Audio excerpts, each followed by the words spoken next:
Hey guys, welcome back to my channel. So today I'm here doing a highly anticipated swatch / review of the Urban Decay Naked Heat palette. This palette has been seen all over social media so far for the past few weeks. Urban Decay was the first major luxurious brand of makeup that I bought when I was an infant, and since then I have kind of fallen in and out of love with Urban Decay, where sometimes I love all the products that they're coming out with, and then there's other times where products are a bust for me, or there are other products that I would choose over something that Urban Decay offers. So at first, I wasn't gonna pick this palette up until I tested it in store. Past the Naked palettes, they're not the best formula. They always seem a little bit chalky to me. It doesn't seem like that they build very well, or they're just kind of, I guess, they're not worth the money that I think being priced at $54 is a little much for what you're receiving. I said to myself I was going to go in store, I was going to swatch everything firsthand, and then I would have decided if I was going to buy this palette. Obviously that did not happen because I received an email from Sephora saying that they launched it like a couple days early for Beauty Insider VIBs, which your girl is, and since then I've been waiting night and day to get this palette, and it's finally here. I actually left work 15 minutes early to come home and pick it up. If you guys want to see my thoughts on the Naked Heat palette, then keep on watching. Gently out of the sleeve.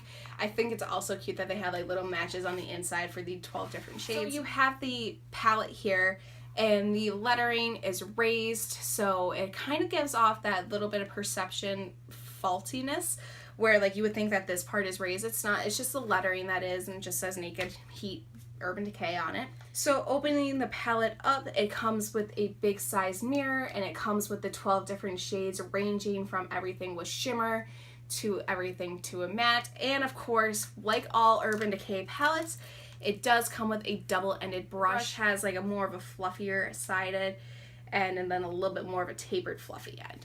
I actually do really like the Urban Decay brushes, and even for it being a quote-unquote palette brush, I still use the one that I have for my smoky palette at least once a week.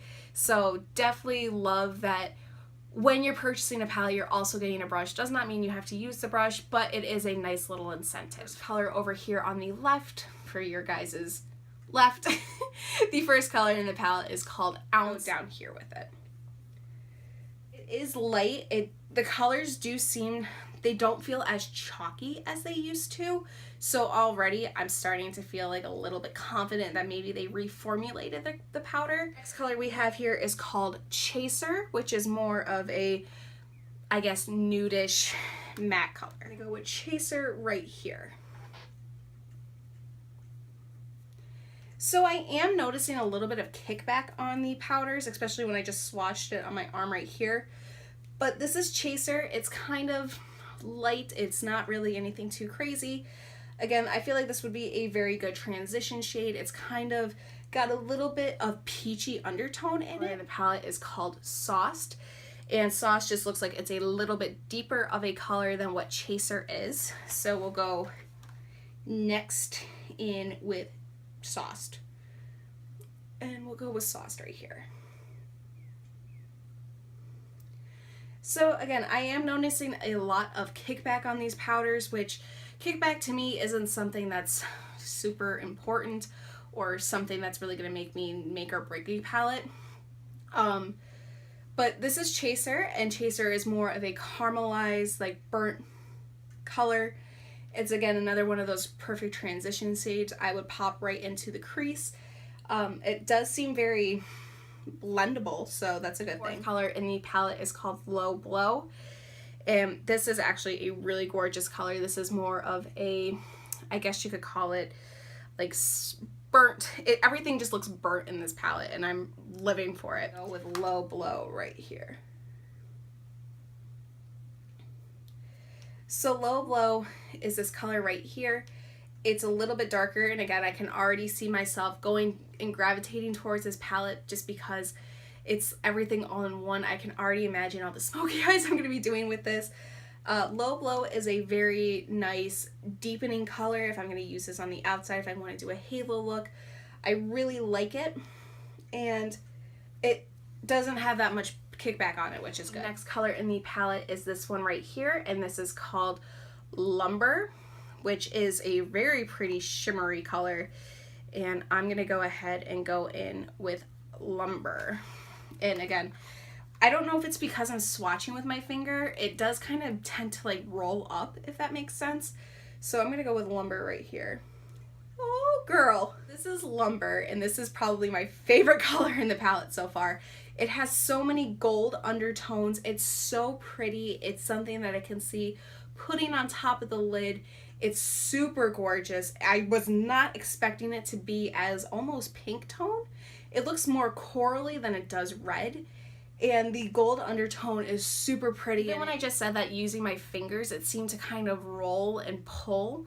I think using a brush on that, I don't think that's going to make that much of a difference, but I'm hoping that it's still going to pick up a color like that using a brush. The color in the palette is this one, which is called He Devil. It's more of a maroon kind of color. And I'm going to go ahead and swatch this. Ooh. So He Devil is going right here. Ooh, that was not a very good swatch. I'm sorry. This is He Devil, and I'm not super in love with it because if you look at it in the palette, it looks more of a brick red, and this looks more brown. It probably, to be fair, was a terrible swatch, but it's not my favorite. It's starting to run out of fingers. The color in the palette is another shimmer, and this is going to be the color Dirty Talk, and this kind of looks like it's going to just be a little bit more of a darker set of Lumber. And oh, let's go with the pinky. Again, I'm noticing that if you can just look on the finger here, the shimmer shadows are shimmer shadows. The shimmer shadows kind of like pick up weird when you're doing a swatch, but nonetheless, we'll go for it here. So Dirty Talk is a very gorgeous coppery color. It really does blend out nicely, and these colors, I will say, they do blend. You know, just even doing a swatch like this, the colors are transferring really well, and oh, this color is the shimmers are unreal in this palette. I ran out of room on this arm. I'm not going to start swatching on this arm. The shade in the palette is another shimmer, and this is the color Scorched right here. So I am noticing a lot of fallout with these shimmers, and I kind of mentioned that earlier, but the color itself is gorgeous. There's a lot of fallout with this palette, so if I were you, I would always make sure you're going to do your eye makeup first if you are going to use this palette, just because you don't want to get kind of caught with having a product fall out onto your face. But this is the shade Scorched. Next shade in the palette is the shade here, and this is called Cayenne. We'll go right here. So yeah, noticing a ton of kickback on the palette, but this is Cayenne right here, and it's just a very similar shade to almost what like Low Blow was over somewhere over here, but it's a good shade to have. How did I get oh no, this is turning into such a messy swatch. The palette is very messy, FYI. I don't know if I'm such a big fan of this, guys. There's powder everywhere. The shade we have here is En Fuego, which is a very gorgeous deep color. It's a matte shade, so I feel like my hands are oily now. Okay, En Fuego is gonna go right here. Ooh.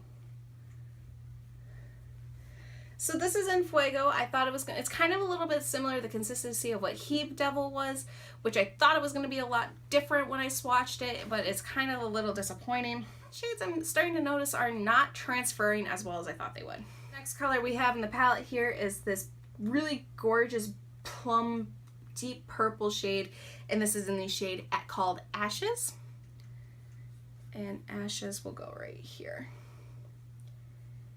So out of all of the matte shades in the palette, I don't know why I keep doing that, out of all the matte shades in the palette, Ashes is actually the one that really has kind of, I guess, impressed me the most, especially with those darker mattes, because if you notice it with the other shades, they're just not really building up as much as I thought that they would. It's a gorgeous plum color. I can definitely see this being rocked with a smoky look. This would be a perfect color to smoke things out with. So on the surface, I am a fan of the shade Ashes. Last but not least, the last color in the palette here is the shade called Ember, which is another shimmer shadow. And we'll go in with Ember right at the top here. Oh my god! This is the shade Ember. in Ember is absolutely gorgeous. When you look, oh my god, it's absolutely messy too. Oh my god, we almost just had a travesty. I almost just dropped this. Ember in the palette itself, it really gives off the perception that it's going to be coppery based, but when you swatch it on the skin, it has a completely different game plan of a darker base to it.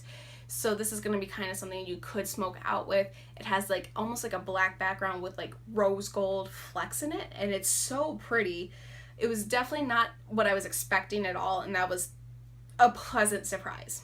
My god, I have freaking powder everywhere. Those are the swatches for the Urban Decay Naked Heat palette. Looking at a first impressions only, I noticed that the palette has a ton of kickback on it. I noticed that the powders are kind of, I don't want to say chalky, but the powders are kind of loose where they are transferring everywhere. Like my hands are completely dirty. My arms have swatch colors that I didn't even swatch on this arm with that color. But I think in all, if we were looking at the swatches in general, I think it is a gorgeous palette. I think, however, paying $54 for it and just doing a first impression swatch, I don't know. I feel like I have to play with this palette more before I can say that this is worth the money. I think the colors, if you tend to gravitate towards doing darker, smokier looks, and if you are more warm tone color based, then absolutely. I had the real OG Naked palette. I've had the Smoky Naked palette. Those two were not my favorites, but I think with this one, I don't know if they've reformulated, I don't know what they've done, but I think for $54, if you are going to buy this, I think it might be worth it because it does offer a great color story. This is an all-in-one grab-and-go kind of palette. I think I'm going to be bringing this with me when I go down to Cape Cod next week. I'm really excited because I think I can create a lot of looks with this palette. I feel like I just got powder all over my nose. If you guys want a tutorial look on something using this palette, let me know in a comment. I feel social media is going to be flooded with this, especially now since everyone is getting their hands on it. I'm really excited to see what kind of looks that can be recreated with this palette. And I think at the surface, I'm going to go ahead and give this a thumbs up. This is Sarah Lock approved. Thank you guys so much for watching. I greatly appreciate it. And if you guys like my videos, if you like my content, and if you like me, feel free to subscribe by hitting the button down below and getting notified when I post new videos. And I will do a full review on my blog of this palette, just more so playing with the products, testing them with brushes, and just really kind of diving in. I know videos like first impression videos, they're kind of hard to tell. And especially because if you are finger swatching is not always the best form of swatching, but regardless, and check that out at Life with Sarah or at sarahlock.wordpress.com, 2 H's, 2 K's. And I'll link all of my social media down below too, so if you want to follow me over there, you can. Until next time, take care, and we'll see you guys later. Bye.